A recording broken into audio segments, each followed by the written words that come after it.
Jake Granger leaned against the fence post, arms crossed, as the morning fog slowly peeled back to reveal the orange beast.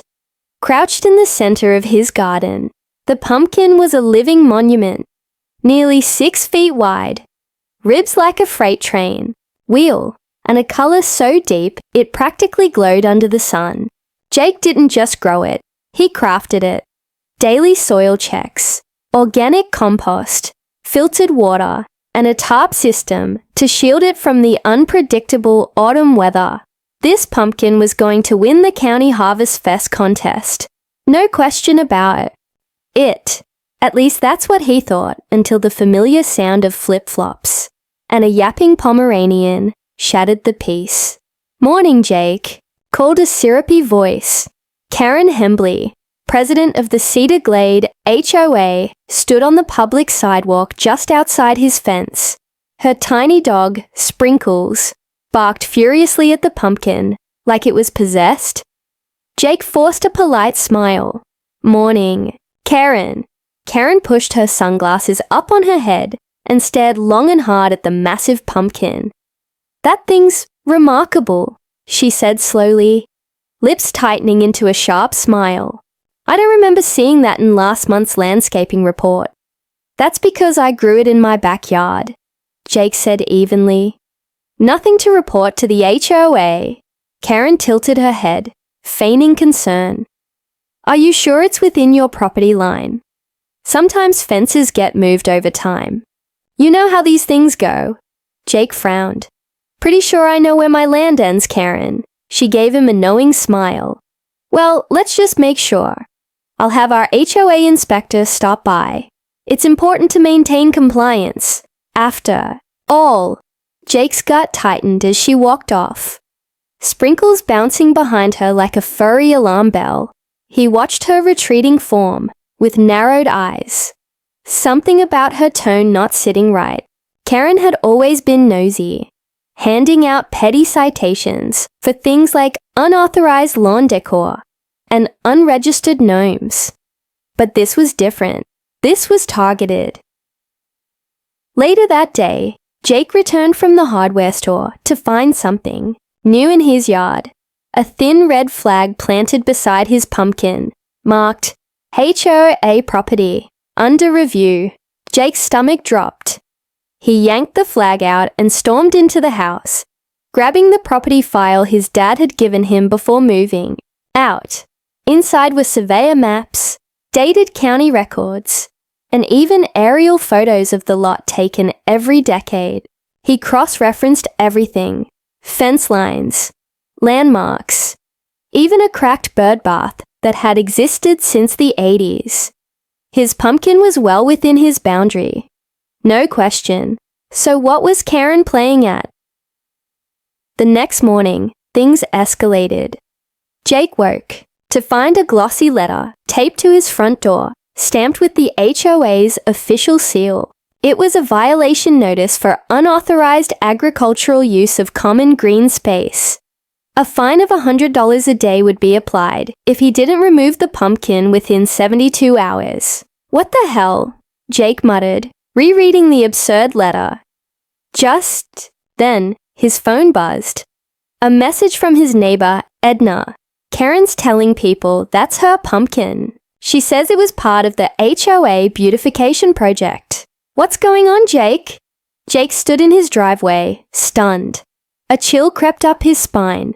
Karen wasn't just interfering. She was claiming it, and if she thought he was going to let that happen, she was about to learn that Jake Granger didn't back down, especially not over a pumpkin. Jake didn't sleep that night. He kept replaying the wording of the violation notice in his head.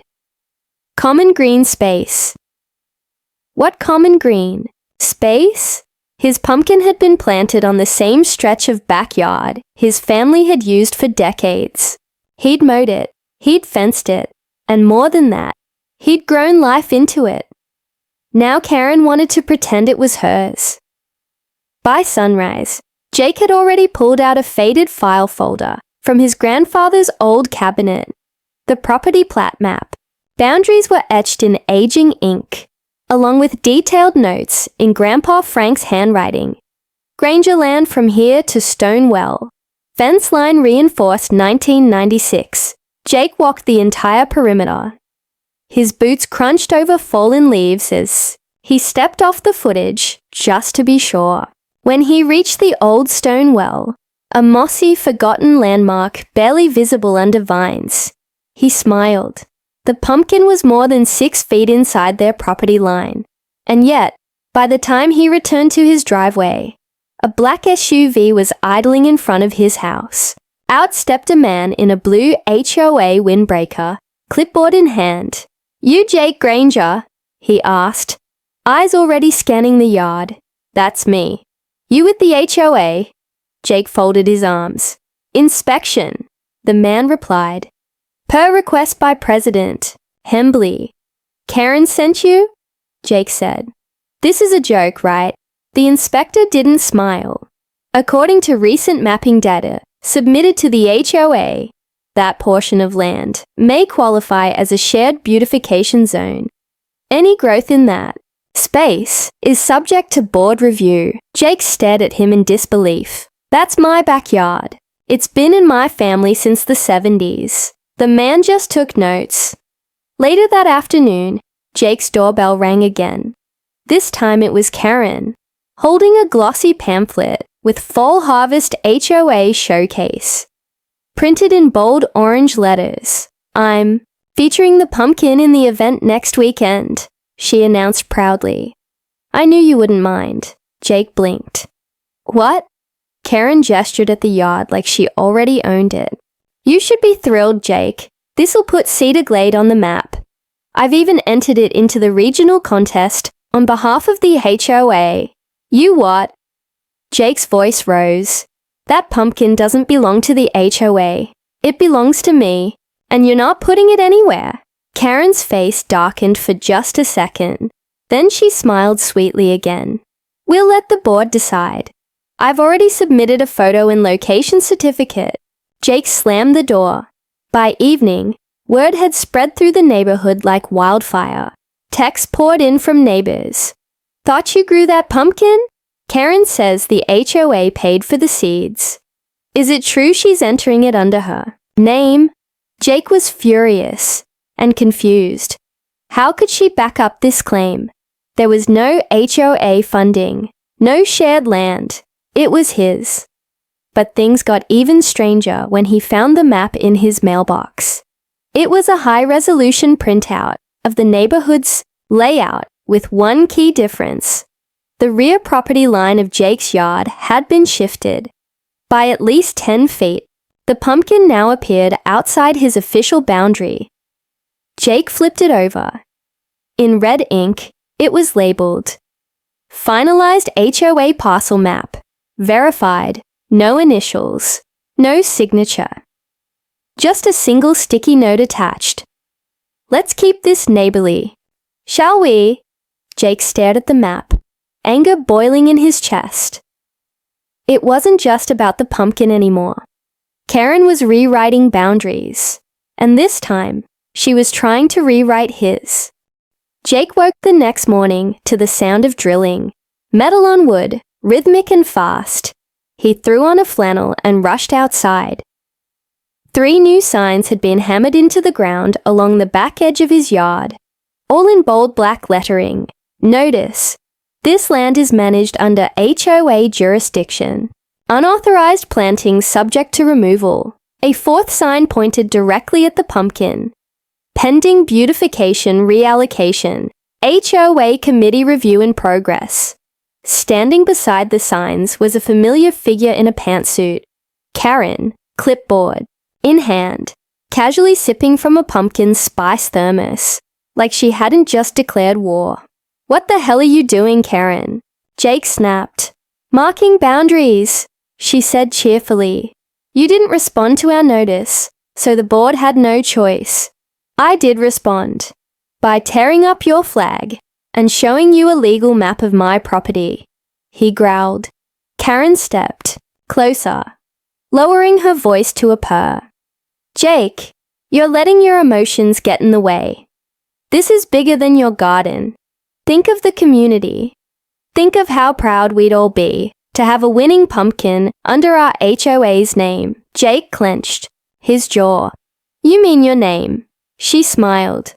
Well, leadership does come with certain privileges. That afternoon, the first fine arrived via email, $100 for non-compliant land use. The next day, another one, $250 for refusal to cooperate with beautification procedures. Then $500, citing continued obstruction. Jake's mailbox, filled with HOA letters. He watched as other neighbors, most of whom used to wave at him, suddenly avoided eye contact. A few even peeked over their fences with cameras. The neighborhood felt colder now, and the pumpkin, once a symbol of pride, started to feel like a magnet for madness. Then came the sabotage. One night, Jake went out to check the soil moisture, only to find the irrigation hose sliced clean in two. His mulch had been kicked aside, exposing the pumpkin's roots to the chilly air. And someone had scattered snail bait, enough to threaten not just his pumpkin, but the rest of his patch. He stormed back inside, checked the motion sensor security feed. Nothing. A black screen from 11:42 p.m. to 1:19 a.m. Camera disabled. Jake's heart pounded. Karen had always played dirty, but this was crossing into dangerous ground. She wasn't just trying to steal credit. She was trying to destroy his work entirely. He made 3 calls the next morning. First, to the sheriff's non-emergency line. Without hard footage or a witness, they said, we can't press charges. Second, to a land surveyor, one who could authenticate the original plat and maybe get it notarized. And third, to Edna. I figured you'd call. The elderly woman chuckled through the phone. She's pulling a 97 move. Back then, it was my rose garden. She said it spilled into HOA airspace. Next thing I knew, she was hosting garden club events on my lawn. You still have that documentation? Jake asked. Better, Edna said. I've got the old HOA meeting minutes from back when her dad tried to redraw the property lines the first time. Before he mysteriously stepped down, Jake's stomach flipped. You're saying this has happened before? Edna's tone grew serious. Karen's not after your pumpkin, Jake. She's after your land. Same game, new pawn. Jake hung up and looked out the window. The pumpkin was still there, barely. But now he realized he wasn't just protecting produce. He was defending his legacy from a woman who turned paperwork into a weapon. Jake drove across town to the county zoning office, with a folder tucked under his arm and frustration boiling just beneath the surface. The sabotage, the fake map, the escalating fines. This wasn't just petty HOA drama anymore. Karen was orchestrating something bigger. And if Edna was right, it wasn't the first time. The zoning clerk, a sleepy-eyed man named Darryl, barely glanced up as Jake approached the counter. I'm looking for any original plats or boundary records for Parcel 7C of Cedar Glade, Jake said. Backdated, from the 1970s. If possible. Darryl grunted and disappeared into a back room. 20 minutes passed before he returned, hauling a weathered box labeled Archive, Private Parcels. 1971, 1979. Whatever you do, he warned. Setting it down with a thud. Don't spill coffee on that. You'd be amazed how many folks try to rewrite the past in this county.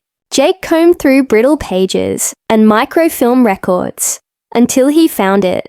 The original survey of his property, signed by Franklin Granger and certified by the town's founder, Douglas Mortfield. His land stretched to the old stone well. There was no mention of shared green space or HOA encroachment. But even more interesting was what he found next. A handwritten note from Mortfield to the county assessor, dated 1978. Leave 15-foot buffer untouched on Granger lot. Dispute with Hembley family ongoing. Not to be zoned HOA. Jake's blood ran cold. Karen's father, William Hembley, had already tried to claim that land and lost. The zoning board had sided with Grandpa Frank. So how the hell did Karen think she could erase that? He took photocopies of everything, sealed them in a fresh file, and drove straight to Edna's house. She greeted him in her housecoat, holding a steaming mug and a yellowing binder titled Cedar Glade, HOA, The Early Years. "You're going to want to see this," she said, flipping it open. Inside were meeting minutes, typed and signed, where William Hembley had proposed a boundary redefinition for neighborhood unification. The motion had been unanimously rejected.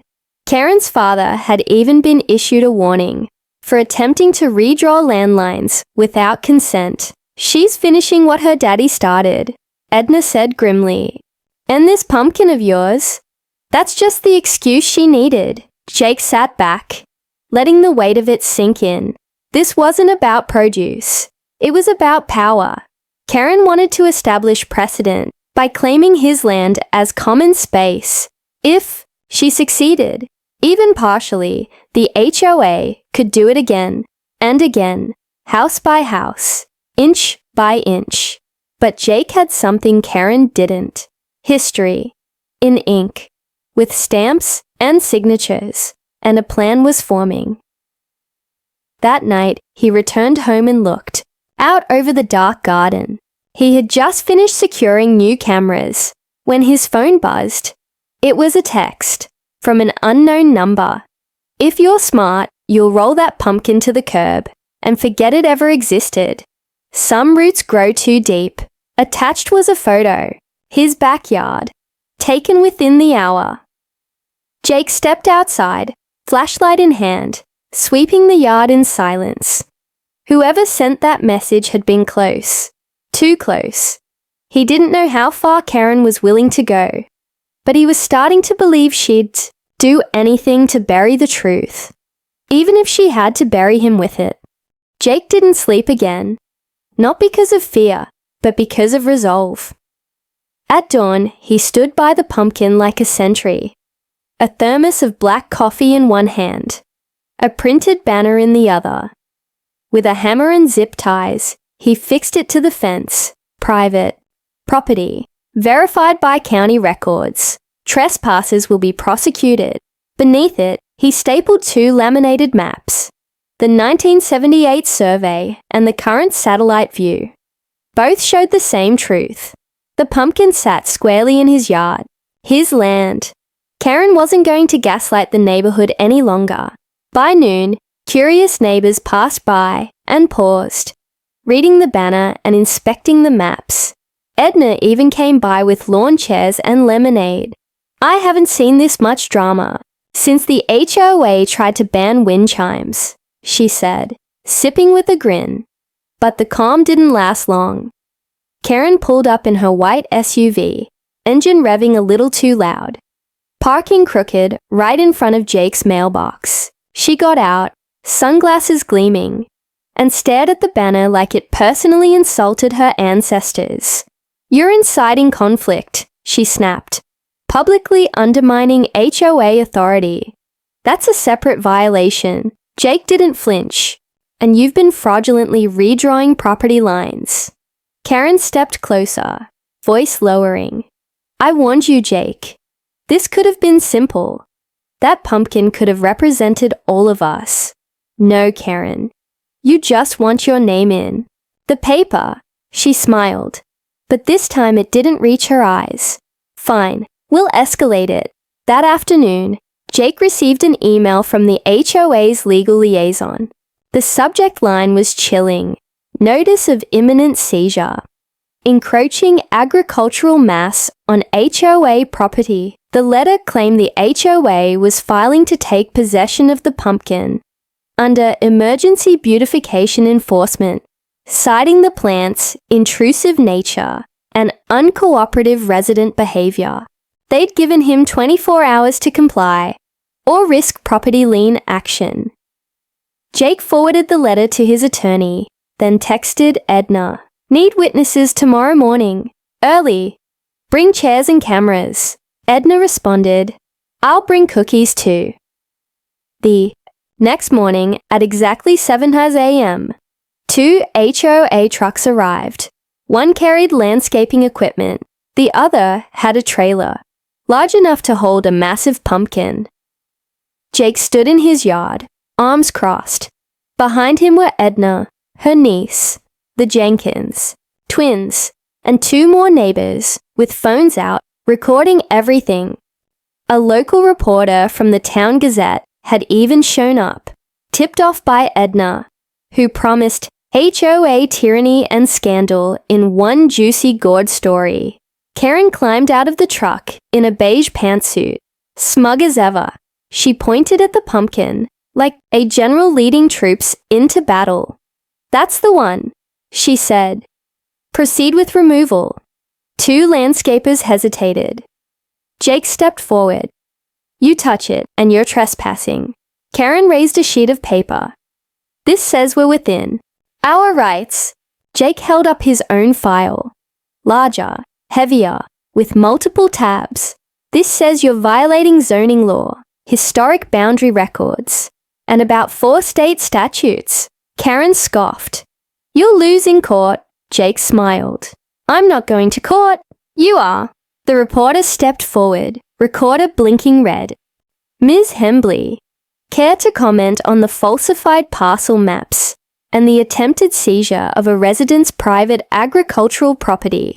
Karen blinked. "Falsified." One of the landscapers repeated.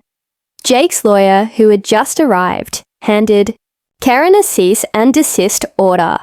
"Consider yourself served," he said. "And for your reference, this land, this pumpkin, and every blade of grass around it are staying right here." Karen's eyes narrowed, but Jake could tell. She hadn't expected this much resistance, and she definitely hadn't expected what he had planned next. Karen didn't speak as she stormed off toward her SUV, but Jake didn't miss the way her knuckles went white around her keys. The cameras had caught everything: the maps, the cease and desist, the neighbors, watching, recording, whispering.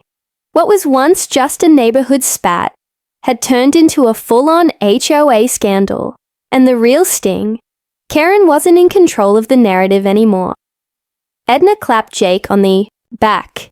"She's starting to wilt, just like my begonias in July." Jake allowed himself a tired smile. Let's hope her roots are just as shallow. That night, Jake sat on his porch with a cold drink and his laptop. The town's local gazette had published their headline in bold: "Pumpkin War, HOA, President accused of land grab scheme." It included excerpts from the cease and desist, a photo of the standoff, and quotes from Edna, who was quickly becoming the face of the resistance. "This is bigger than vegetables," she'd told the reporter. "This is about trust, boundaries, and the slow rot of power when no one stands up to it." The story spread fast. By morning, Jake had over a dozen new emails. Neighbors thanking him, strangers offering support, and one from the state zoning board. They wanted to investigate the HOA's mapping irregularities. Karen, however, wasn't done. Late that afternoon, Jake heard a ruckus outside. He opened his front door and stopped cold. Karen was back, but this time, she wasn't alone. 3 board members trailed behind her. Mr. Knox, the nervous treasurer, Mrs. Wynne, the rules stickler, and Vince, the young guy who usually stayed silent. Karen held a rolled-up scroll in one hand, like a queen about to issue a decree. Jake stepped out, arms crossed. "Round 2? Karen ignored him and addressed the small crowd gathering nearby. "It is with great regret," she said dramatically, "that I must inform the community of Mr. Granger's non-compliance and aggressive behavior toward HOA officials. Effective immediately, I am enacting emergency provision 14C to suspend his voting rights and declare his yard a temporary zone of remediation. Gasps rippled through the few neighbors watching. Even Knox looked confused. Jake narrowed his eyes. Remediation? You mean seizure? Karen unfurled the scroll. I have full authorization, signed by the board, to conduct beautification realignment where necessary. The pumpkin will be relocated to the HOA Fall Festival as planned. No, it won't, Vince interrupted, stepping forward. I never signed that. Karen froze. Wynne frowned. I didn't either. All eyes turned to Karen. You said it was unanimous, Knox whispered, taking the scroll from her. He turned pale. These are forgeries. Karen snatched it back. They were verbal approvals. You all agreed in spirit. Jake let out a breath. And there it is, the crowd murmured. Phones were up again. Karen's eyes darted as she realized she'd overplayed her hand. Edna's voice cut through the tension. That's perjury, Karen. And if you'd like, I'll happily explain that to the county investigator who just parked across the street. A plain black sedan had pulled up. A man in a state-issued windbreaker was walking toward them with a clipboard and a badge. Karen's mouth opened, closed, opened again. Jake turned to the officer calmly. I've got every document you need. Originals, copies, timestamps. The officer nodded. We'll start with the parcel history. Then I'll need to speak to the HOA board members, separately. Karen's face went redder than a beaten eye. August.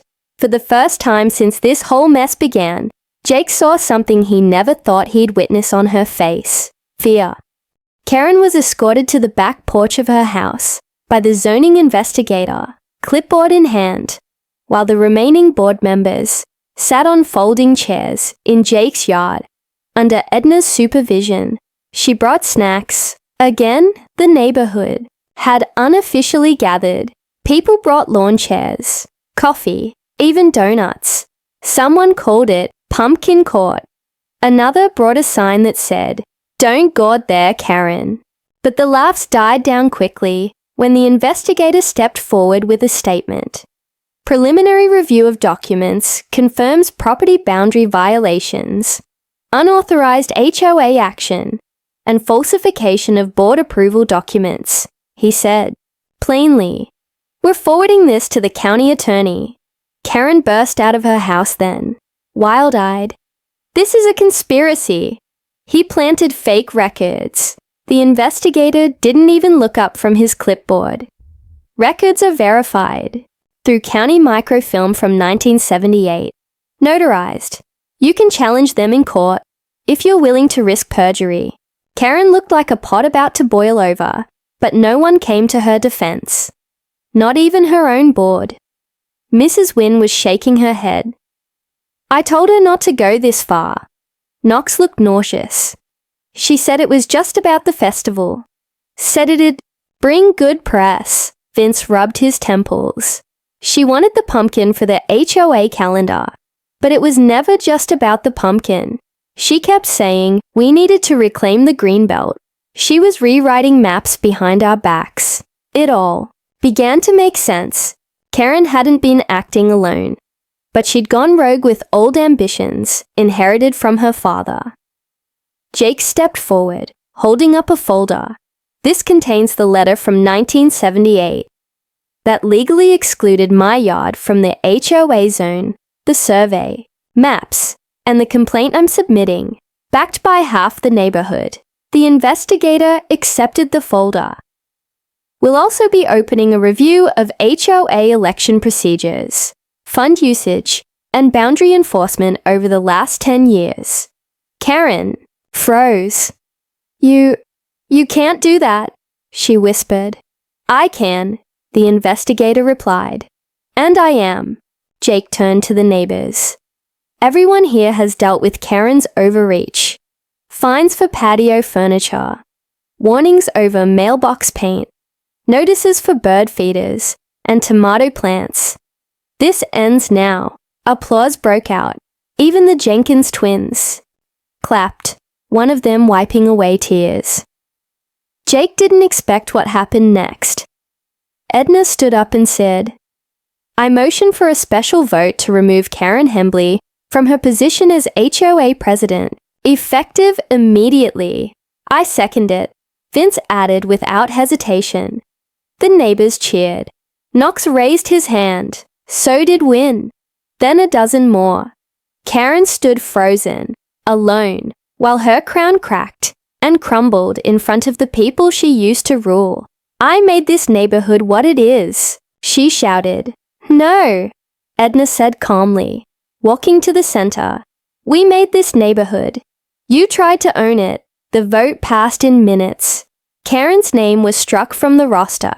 Vince was temporarily appointed acting president. As for Jake, he walked over to the pumpkin, still firm and glowing in the afternoon sun, and gently touched its stem.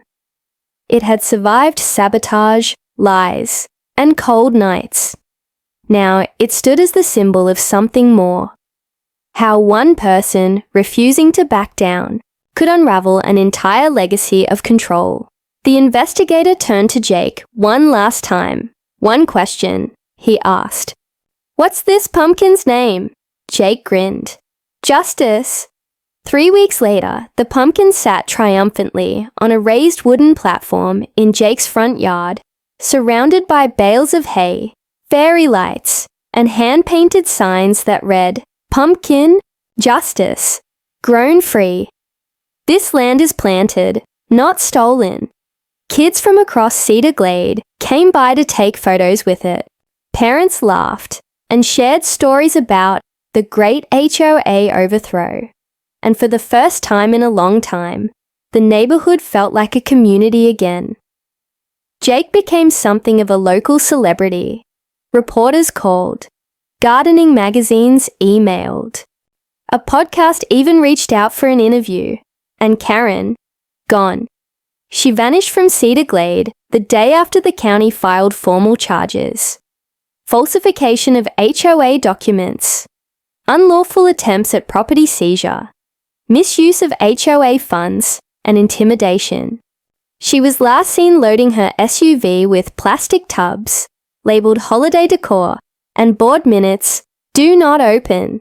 Jake suspected those last boxes were now somewhere in a storage unit collecting dust and guilt. The new acting HOA board, led by Vince and flanked by Edna's sharp memory, began rewriting the rules, this time with transparency.